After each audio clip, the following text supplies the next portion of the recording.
Hello my friends and welcome to my online art classes. This is the second episode in season 1, and in this episode we explore line. Here we begin at Montsalvat, the Arts Centre in Melbourne, where I'll show some examples of my life drawings in which I use line to explore the form and for expressive purposes. Welcome now to my home studio where we'll explore line weight. Hello my friends, welcome to Katie's online art classes. I'm Katie Roberts and we're going to begin your lessons with this episode all about line. Okay, so the first question to answer is, what is line? And you probably already know. Line is when your mark takes a journey from one point to another. And you can use all sorts of materials to explore line. I encourage you to do this while you're watching. Perhaps take some notes along the way. So as I mentioned before, line is the first principle that most people use when they're drawing. It's the thing that most people are most comfortable with. Some people are more inclined towards tone or colour, but oftentimes line is where people start. And it's a good place to start. So when you're writing or doodling, you may well have a line that you use. Most people do, and it's usually quite an even line. There's not much nuance in it. And when we're drawing, we want to push ourselves out of that habit and use line in a much more expressive way. And line can be pretty magic like this. So you can think about line in a couple of more unusual ways. You can think about line weight, which is a wonderful way to use line in a more expressive way. So what do I mean by line weight? Lines can be thick or thin, they can be heavy and dark, or they can be light and barely visible, and all of those different aspects create a different sense of line weight. So I'll just give you an example of a line weight that changes from thick to thin and slightly thicker again before it drifts off.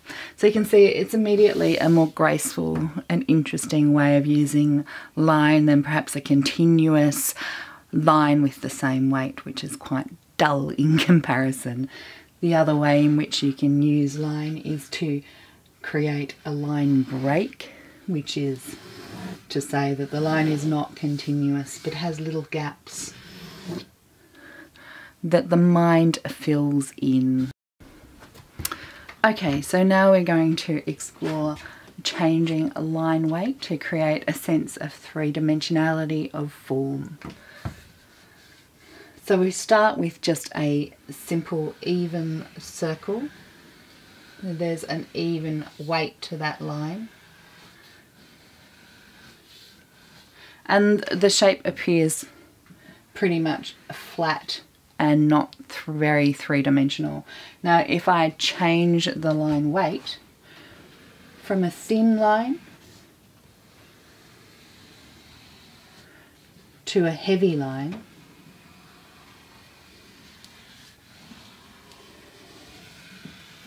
and I'm using the side of my implement here to do that, you can see that instead of it just looking like a two-dimensional circle, it starts to appear spherical. So it starts to appear convex and as if it has a three-dimensionality. So you can see that by changing your line weight, you can convey the illusion of form. So if I'm to use the broken line and a variety of line weight when doing a picture of a pear, for instance, I might start with a very simple thickness of line, and this is just an even line thickness, or pretty close to an even line thickness. And then if I'm to change that line weight instead of doing it this way, and I suggest you do these 3 exercises in your journal. So the next one is when I use a broken line, I'm going to break the line at the top of the pear and at the hip of the pear.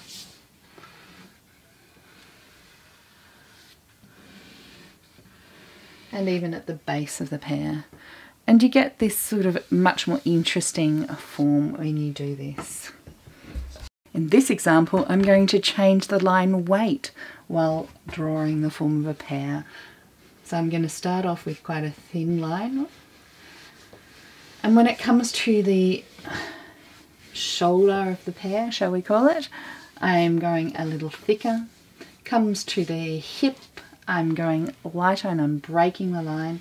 And then when I come back around the base of the pear, I'm going for a much thicker line. And coming right around the form. I'm going to keep on thinking about my line weight all the way. Oh, and I've broken my tool. And see how I can use that variety of line weight to express or convey the 3-dimensionality of form and a little of the character as well. So I'd like you to do 3 drawings of a pear, 1 with an even line weight, 2 with a broken line, and the 3rd one, like I have here, with a change in line weight and a broken line. And I'd like you to use either a broken stump of a solid graphite or charcoal, just like I have here. So you can use it on its side to create a much thicker line, or you can use it lengthways to create a thin line. So most of this is in the turning of the implement from thick to thin. Thanks for joining me in this episode. In the next part, we're going to look at the elusive art of gesture.